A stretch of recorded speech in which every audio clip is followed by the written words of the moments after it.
Hello guys, welcome back to my channel. আবার চলে এসেছি তোমাদের কাছে নতুন একটা রেসিপি নিয়ে, কালবাট মুরগির মাংস। তো চলো কিভাবে আমি বানাই দেখতে থাকো। কড়াতে তেল গরম করতে দিয়েছিলাম, তেল গরম হয়ে গিয়েছে। এখন আমি দিয়ে দেবো আলু।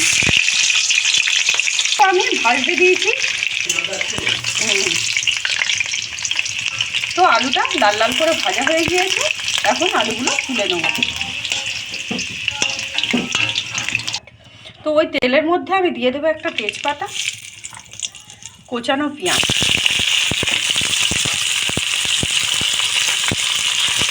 পেঁয়াজগুলো আমি ভালো করে ভাজতে দেবো। তো পেঁয়াজটা অনেকটা ভাজা হয়ে এসছে। এখন আমি দিয়ে দেবো টমেটোটা ভাজতে দেবো কিছুক্ষণ। আজ টমেটোটা আমার অনেকটাই ভাজা হয়ে এসছে, দেখছো। এর মধ্যে আমি দিয়ে দেবো আদা ও রসুন বাটা, দিয়ে দেবো লঙ্কা গুঁড়ো, দিয়ে দেবো হলুদ গুঁড়ো, ঠিক করে দেবো, দিয়ে দেবো কাশ্মীরি লঙ্কার গুঁড়ো, দিয়ে দেবো স্বাদ মতো লবণ। খুব ভালো করে আমি কষিয়ে নেব সব উপকরণ। খুব ভালো করে মশলাটা কষিয়ে নিয়েছি। এর মধ্যে দিয়ে দেবো একটু জল।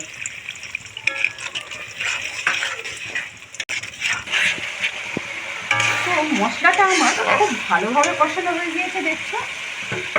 ফান্ডাইসের চিকেন মশলা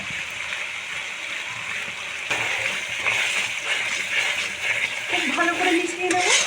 মশলাটা খুব সুন্দরভাবে আমার কষানো হয়ে গিয়েছে, দেখছি। মাংসটা ম্যারিনেট করে রেখেছিলাম, ম্যারিনেট করা মাংসটা আমি দিয়ে দেবো ওতে।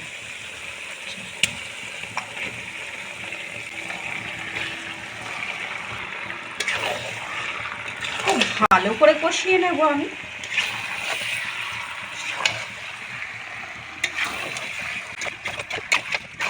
যেহেতু কালবাট মুরগি আছে, সেহেতু খুব ভালো করে কষিয়ে নিতে হবে।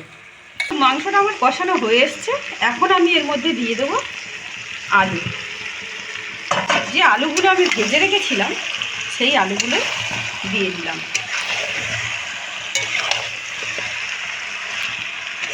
আর একটু কষিয়ে নিয়ে আমি প্রেসার কুকারে দিয়ে দেবো।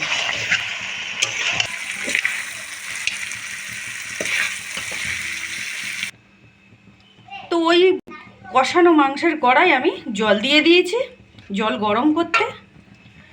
মাংসটা আমি প্রেসার কুকারে লাবিয়ে নিয়েছি।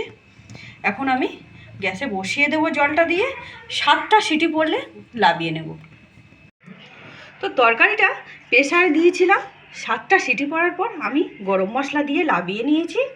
তো ভিডিওটি ভালো লাগলে লাইক করো, আর চ্যানেলে নতুন হয়ে থাকলে অবশ্যই সাবস্ক্রাইব করো, আর কমেন্ট করতে ভুলো না।